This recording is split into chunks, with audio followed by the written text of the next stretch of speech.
questo museo, Casa Natale, quello di Grazia Deledda, nasce proprio con la logica di rispettare, far rivivere, quindi dare queste sensazioni al visitatore, far rivivere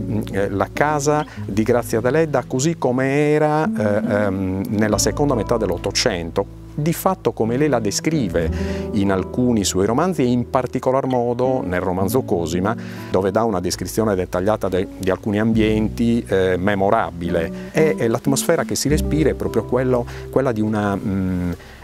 casa dove si riuniva un nucleo familiare, dove il nucleo familiare viveva nelle varie fasi di una giornata che era sempre molto ripetitiva, quindi si è cercato di dare anche delle sensazioni olfattive, ad esempio la dispensa. Chi visiterà la dispensa avrà modo di verificare che ci sono dei sapori, degli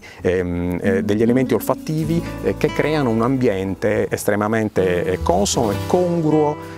rispetto a quelli che erano i tempi in cui ha vissuto e anche il contesto familiare in cui ha vissuto Grazia Deledda. Credo che questo sia proprio l'elemento di maggiore attrattiva del museo, oltre a tutto il resto, perché c'è comunque un allestimento che è particolarmente studiato e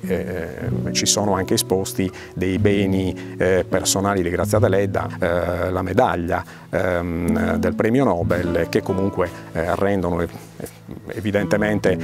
ancora più appassionante la visita in questa casa museo.